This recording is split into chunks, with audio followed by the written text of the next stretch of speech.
The subject that I would like to address today is about the ways in which narcissists succeed in having you lose your sense of self. And here are 7 ways that the narcissist attains that goal. There are more, of course, but I have 7 here that I'd like to talk about. So, getting right into it right now. Number 1, the narcissist does not let you have your own opinions about anything. You must agree with their thoughts and their thoughts alone. Otherwise, you're going to be punished in one form or another.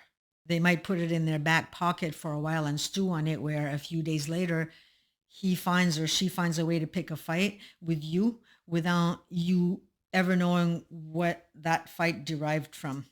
Or you might get ridiculed with their laughter or rolling of the eyes, a disapproving nod of the head. And the latter can be so devastating to your sense of self. So when I talk about opinions, I'm not necessarily talking about huge issues like politics or religion here, although that's included. But even an opinion over the most minute thing, like which wallpaper that you prefer. Everyday things. Maybe they go to a hardware store and the lady at the cash register fails to say hello or how are you or thank you or have a nice day. You leave the store and now the narcissist tells you that this cashier was really rude and was probably purposely rude to them, specifically because he or she was white or black or short or tall or any other reasons, really. So you might respond by saying something like, no, I don't think that they were judging you. Maybe they were having a bad day, and now next thing you know, you're being attacked. Number 2, you cannot make your own decisions. Not allowed. The narcissist hates when you make your own decisions because that implies that you can do something without them, that you can be independent. They want you dependent on them. They have to control everything, including what you will do in your day. Let's say that you decide that you're going to paint your room. You're in a good mood and you want to give your room a fresh new energy and you're feeling pretty excited about it with all these new colors and new designs or whatever, right? They might get angry with you for making a mess or scold you for spending money on paint. They might even behave seemingly nice to you and quickly take the job away from you in the guise of, honey, let me help you with that. With the underlying notion is that you just aren't capable of doing it right.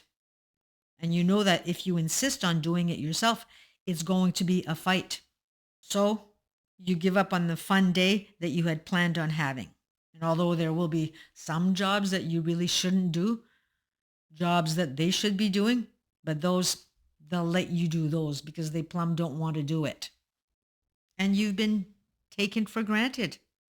There's also a double whammy in this because while your decision was to blast your music and paint that day, the bigger picture of the choice you made was to create a new space. So not only will they take the job away from you, they won't even finish it. And if you try and finish it, there's going to be hell to pay because how dare you take over the job that they started? And to boot, they're going to finish it when they're good and ready, is what they let you know. So much for you having a nice room and having a nice day, right? You're going to be accused of nitpicking if you say anything, also accused of pushing them, slave driving them. And now you end up sitting in a mess with an unfinished room for a month, where had you done it yourself, it would have been done in 2 days. Not only were you not able to have the choice of a fun day painting, but also the choice you made about creating a new space is replaced by a huge mess. Besides, had they let you have your fun day, they would have brought you down by pointing every mistake that you made or let you know that your new space was really not nice at all, just to discourage you and take away the good feeling that you had. They want you miserable. They can't stand when people are happy. They hate it. Number 3, you cannot come to them with an issue that you're having regarding them. If you're having an issue that you'd like to address with a narcissist, you are looking to be slaughtered. Narcissists see any and every complaint of dissatisfaction as a threat or slight against them. If you want to address an issue with them, be it in the manner in which they talk to you when they're angry, or how maybe you'd like to spend more time with them, or in the morning would they make your eggs a little bit less runny? Anything you want to talk about, it's going to be seen as an attack on them. And my fair lady will not play fair at all. The guns will come out and the bullets will fly. What do you think that's doing to your adrenaline here? Your whole nervous system? Whatever you try to address will quickly turn into a pile of it's all your faults and name calling, and the wrath of man will be upon you. There's going to be gaslighting and word salading and silent treatments, and it doesn't even have to be a sit down, honey, can we talk approach either. It could be something as simple as, honey, would you mind picking up the clothes on the floor that you left in the bathroom?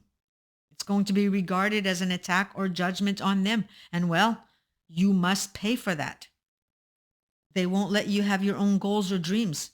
Say that once a week you want to start a group gathering in your home. Let's say it's a book club that you want to start, or you want to set up some home business where the clients come to you.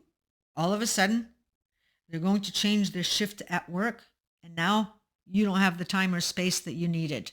Or they'll seemingly come home early on the Wednesdays where you have your gatherings.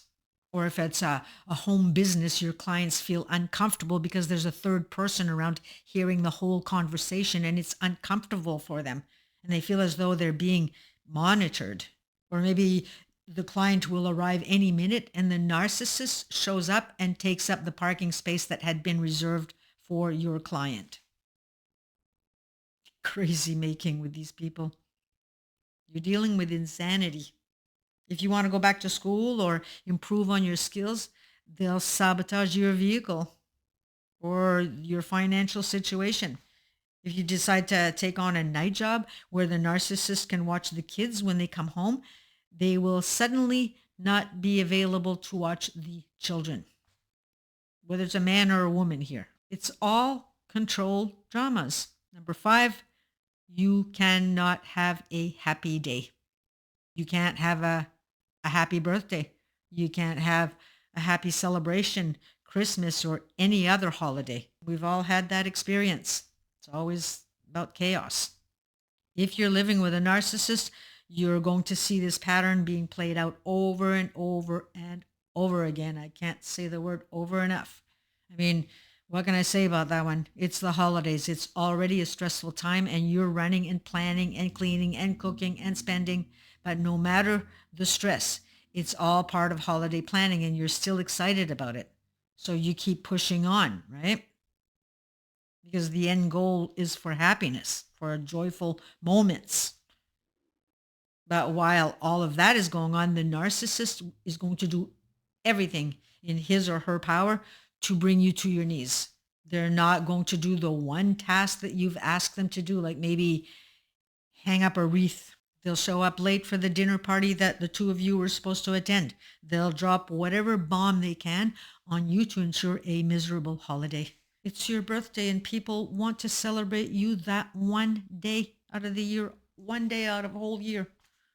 That day that was supposed to be all about you, they're going to provoke a huge fight, leaving you so hurt and upset that you cancel your party. Or if you go, it's ruined because you're too upset to enjoy it.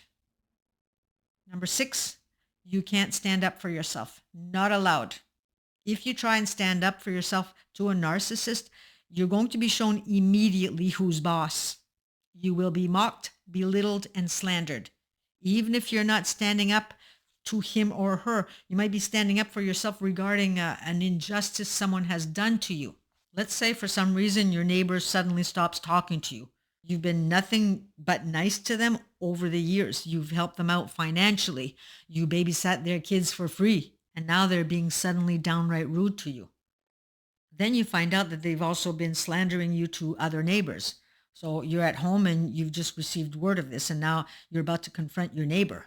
And in your anger, you tell the narcissist about this, and suddenly you're being asked what you did to cause this. And now, because you want to stand up for yourself, you're being attacked and blamed for being a belligerent and told that this neighbor is just sweet as pie and this is all your fault. Lastly, number 7, you are not allowed to have bad days. You're not allowed to feel frustrated, not allowed to feel what you feel. I mean, we've all had bad days from time to time, days where we feel that we shouldn't have gotten out of bed. Maybe lately you've been going through rough days or rough weeks. Maybe you've just been laid off, and now, to boot, your unemployment office has been delayed for the fourth time and the bills are piling in. Or maybe some family members have been giving you a hard time. So now it's morning, you're doing dishes, you're feeling down, it shows in your face, and the narcissist walks into the room and sees the look on your face. Maybe the frustrated look on your face derives from last night's events of being verbally assaulted, yelled at, and gaslit by the narcissist with no apologies and no intent for rectification. And that hurt, frustrated look that you have on your face is going to be met with fury and more attacks. You'll be accused of being this crazy, angry person again who makes everyone's life miserable. You're not allowed to have any emotions. If you're happy, that will get shut down. If you're upset, that will get fueled. You are not allowed to feel. So here it is, folks. 7 things that rob you of your sense of self. Let's recap. Number 1, you cannot have your own opinions. Number 2, you're not allowed to make your own decisions. Number 3, you cannot discuss any issues that you're having with them. Number 4, you cannot have your own wants, goals, or dreams. Number 5, you can't celebrate birthdays or any type of celebration. Number 6, you can't stand up for yourself. And number 7, not allowed to have your own feelings, much less express them. I mean, where are you in all of this? Where is the self that is you? It's gone. They've taken that from you. There's no self left. All been taken away. I mean, really think about this. Process this. Think about this week. You have literally signed over your life to these people. But you do have the power to stop the chaos. I know you don't feel that right now, but within you is that power to make any changes that you want. The narcissist can also, but they don't want to work on self. But you can. Take back what belongs to you, your autonomy. So be safe and stay strong. And if this video resonates with you, please click that like and subscribe button. Peace out.